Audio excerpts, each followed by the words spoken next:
दोस्तों, किसी ने सही कहा है कि आवाज ऊंची हो तो कुछ लोग सुनते हैं, लेकिन अगर बात ऊंची हो तो बहुत सारे लोग सुनते हैं। नमस्कार दोस्तों, एक छोटी सी कहानी। ये कहानी एक लड़के की 24 साल का लड़का जो सेठ के यहाँ पर नौकरी करता था। उसके माँ बाप इस दुनिया में नहीं थे। जिंदगी बड़ी परेशानी में चल रही थी। वो जाता था, रोजाना पैसे कमा करके घर आता था, खाना बनाता था, खाता था, सो जाता था। एक दिन उसने देखा कि एक बूढ़ा फकीर अपनी पीठ पर 3 ठेले लेके एक शहर से दूसरे शहर की ओर जा रहा था। वह काफी बूढ़े भी थे और काफी देर से वह यूं ही सफर कर रहे थे और आखिरकार कुछ दूर और सफर करने के बाद वह चलते चलते थक कर एक पेड़ के नीचे बैठ गए।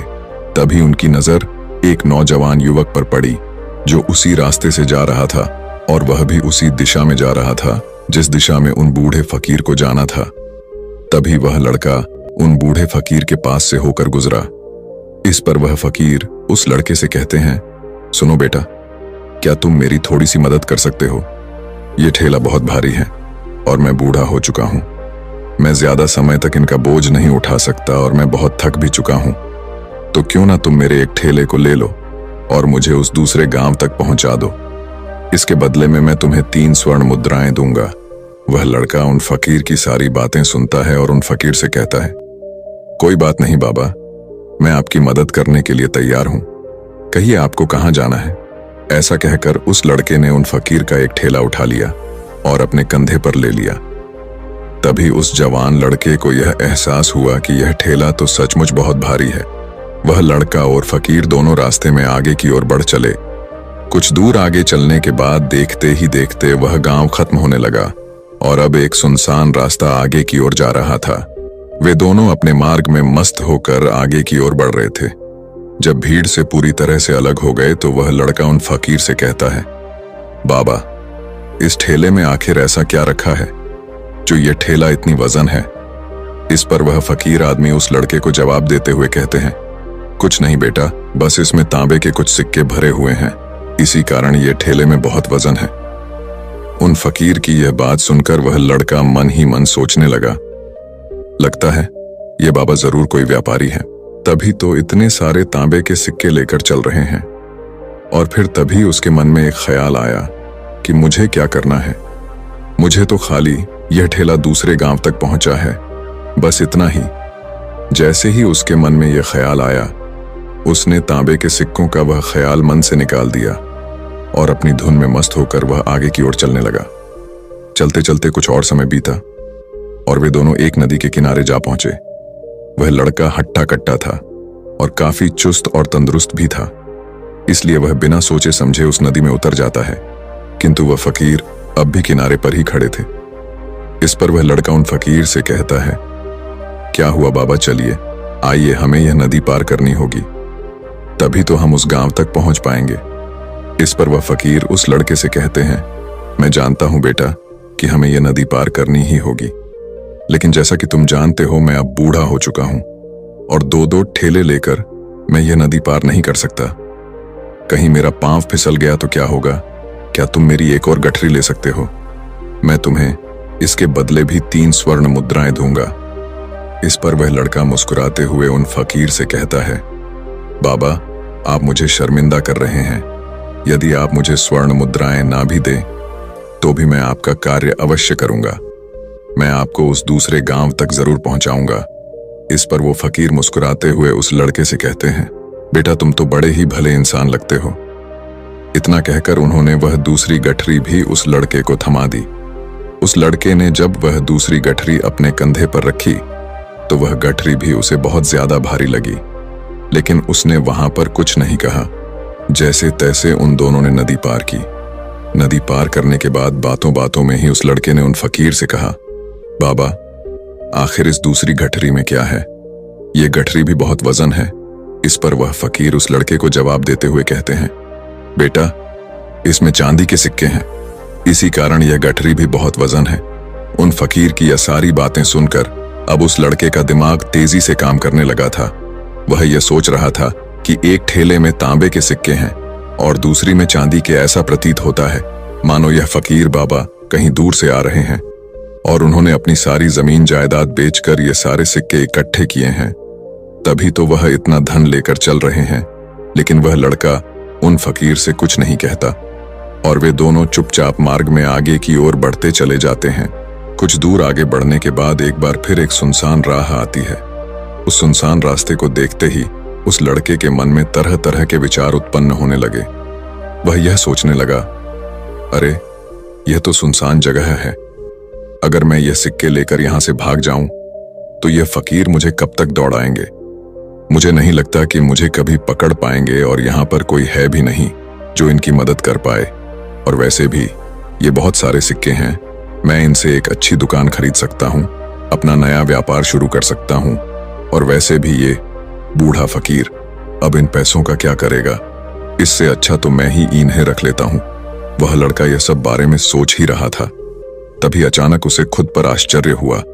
अरे मैं यह क्या सोच रहा हूं, ये फकीर बाबा न जाने कहां से आ रहे हैं और क्या खोज करके इन्होंने इतने सारे पैसे इकट्ठा किए होंगे। मुझे इनका फायदा नहीं उठाना चाहिए। नहीं नहीं, मुझे ऐसा नहीं करना चाहिए। उसने कुछ देर के लिए तो अपने मन के विचारों को काबू कर लिया, लेकिन कुछ देर बाद उसके मन के विचार उस पर देखते ही देखते हावी होने लगे। वह लड़का 2 ठेले लेकर उन फकीर के पीछे पीछे चल रहा था और कुछ दूर आगे चलने के बाद एक पहाड़ी आई। इस पर वह फकीर बाबा उस लड़के से कहते हैं, बेटा यह पहाड़ी मैं नहीं चढ़ पाऊंगा, मैं काफी बूढ़ा हो चुका हूं और मेरे घुटनों में भी दर्द रहता है। यदि तुम मेरी तीसरी गठरी भी ले लो तो मैं तुम्हें 3 और स्वर्ण मुद्राएं दूंगा, लेकिन याद रखना इसे कहीं गिराना मत, कहीं ये गठरियां खुल ना जाए। इस पर वह लड़का उन फकीर से कहता है, क्यों बाबा, आखिर इसमें ऐसा क्या है। इस पर वह फकीर उस लड़के से कहते हैं, बेटा इसमें स्वर्ण मुद्राएं हैं। यह सुनकर वह लड़का मन ही मन बहुत प्रसन्न हुआ। उसने चुपचाप वह गठरी भी उन फकीर से ले ली और देखते ही देखते वे दोनों मार्ग में आगे की ओर बढ़ने लगे। अब वह फकीर बिना कोई वजन लिए हुए आराम से पहाड़ की चढ़ाई पर चढ़ रहे थे, किंतु वह नौजवान लड़का जो पीछे था वह वजन के कारण बहुत धीरे धीरे चल पा रहा था। लेकिन जब से उसने सोने का नाम सुना था उसका मन तो छलांग मार रहा था। वह मन ही मन सोच रहा था, अगर मुझे यह सारा धन मिल जाए तो मेरा पूरा जीवन तो आराम से कट जाएगा। वैसे भी यह बाबा तो बूढ़े हो चुके हैं, भला इन्हें इतने पैसों की क्या जरूरत है, इनका जीवन तो वैसे भी कट चुका है। मैं एक काम करता हूं, यह सारे पैसे लेकर यहां से भाग जाता हूं। लड़के के मन में अनगिनत विचार उठ रहे थे। लड़के का मन अब उसकी बुद्धि पर पूरी तरह से हावी हो चुका था और उस लड़के का मन अपनी बात को सही साबित करने के लिए उससे कुछ भी कह रहा था। और तभी उस लड़के के मन में एक और विचार उत्पन्न हुआ और अब की बार वह लड़का यह सोच रहा था, लगता है यह फकीर बाबा कोई चोर है, वरना इनके पास इतनी सारे स्वर्ण मुद्राएं कहां से आएंगे। अगर ये कोई व्यापारी होते तो भला ये इस तरह से पैदल यात्रा तो नहीं करते, और अगर इनके पास इतने सारे पैसे थे तो ये कोई ना कोई साधन भी तो अवश्य कर सकते थे। लगता है ये कोई चोर है और चोर से चोरी करने में भला क्या बुराई है। ये सोचता हुआ वह लड़का अब उन फकीर से तेजी से आगे की ओर बढ़ रहा था और देखते देखते वह फकीर से आगे भी निकल चुका था। और वह यह सोच रहा था कि जैसे ही इस पहाड़ की ढलान आएगी मैं 3 गठरियां लेकर भाग जाऊंगा, इससे ये सारे पैसे मेरे हो जाएंगे और मेरी गरीबी भी हमेशा हमेशा के लिए दूर हो जाएगी।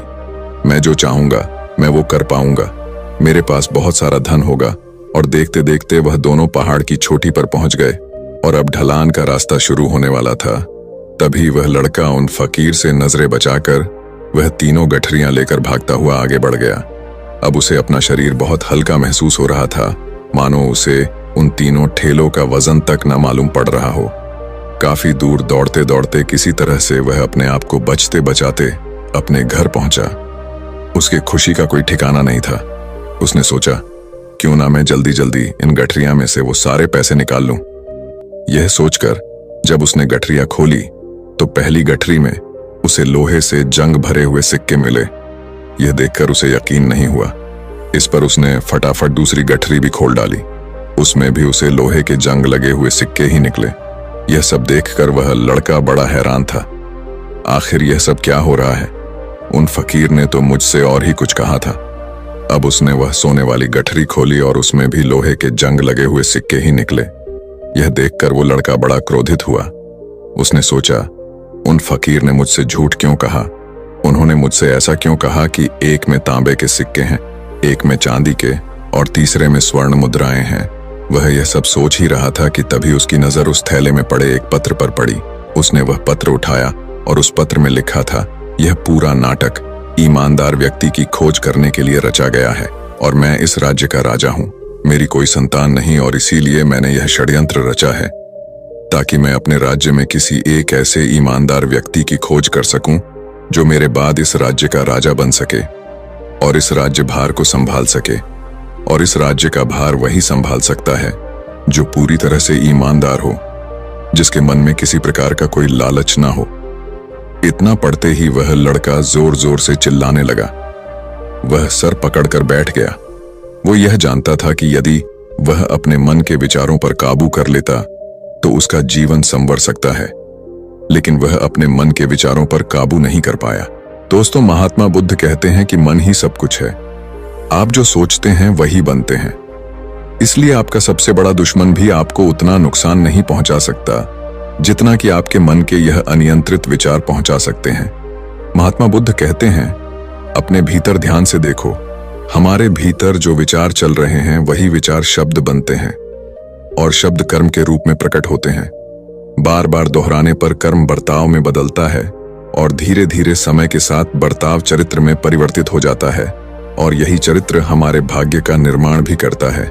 इसलिए हमें हमेशा अपने विचारों के प्रति सजग होना बहुत आवश्यक है। हमें जागरूक होना बहुत आवश्यक है। हमें यह जानना जरूरी है कि हमारे मन में किस प्रकार के विचार आ रहे हैं। आगे महात्मा बुद्ध कहते हैं कि कमजोरी हमेशा छोटे विचार से शुरू होती है। यह एक बीज के रूप में होती है और यदि इस बीज को नष्ट न किया जाए तो यह छोटा सा विचार बहुत जल्द ही एक विशाल वृक्ष का रूप ले लेता है और हमारी बुद्धि की सोचने और समझने की क्षमता को पूरी तरह से नष्ट कर देता है। जिस प्रकार आपने इस कहानी में देखा किस प्रकार उस जवान लड़के का मन उस पर हावी हो चुका था और उसकी सही और गलत सोचने की क्षमता पूरी तरह से नष्ट हो चुकी थी, जिस कारण वह यह समझ नहीं पाया कि उसे क्या करना चाहिए और उसके लालच ने उसके भीतर इतनी ऊर्जा भर दी कि वह तीनों ठेले उठाकर इतनी तेजी से वहां से भागता आगे भी बढ़ गया। इसीलिए जब आपके मन में पहली बार कोई गलत विचार उत्पन्न हो तभी उसे जड़ से उखाड़ देना चाहिए, अन्यथा वह विशाल वृक्ष का रूप लेगा और आपको किसी न किसी गलत राह पर वह ढकेल ही देगा। आप चाहकर भी उसे रोक नहीं पाएंगे। लेकिन अब आपके मन में यह प्रश्न उठ रहा होगा कि हम भला अपने मन के विचारों को कैसे नियंत्रित करें। हमारा मन तो इतना चंचल है, वह इतना शक्तिशाली है कि वह हम पर हावी हो ही जाता है। हम चाहकर भी उस पर नियंत्रण नहीं कर पाते। इसका जवाब में महात्मा बुद्ध हमें दो बातें समझाते हैं। पहली बात, सही इरादा विकसित करो। कई बार आपने देखा होगा कि आपके मन में कुछ और होता है किंतु आप कहते कुछ और है, क्योंकि आपके मन के भीतर जो कुछ बसा है वही आपके मुख से बाहर भी निकल रहा है। लेकिन जब हमसे वह गलती हो जाती है तो उसके बाद हमारा मस्तिष्क अच्छी तरह से काम करना शुरू कर देता है। हमारे सोचने और समझने की क्षमता एक बार फिर से जागृत हो जाती है और ऐसी अवस्था में हमें यह एहसास होता है कि हमसे गलती हो गई है और फिर हमारा मन दुखी हो जाता है। हमारा मन अफसोस से भर जाता है और इस भारीपन और दुख से बचने के लिए महात्मा बुद्ध हमें सही इरादा विकसित करने के लिए कहते हैं।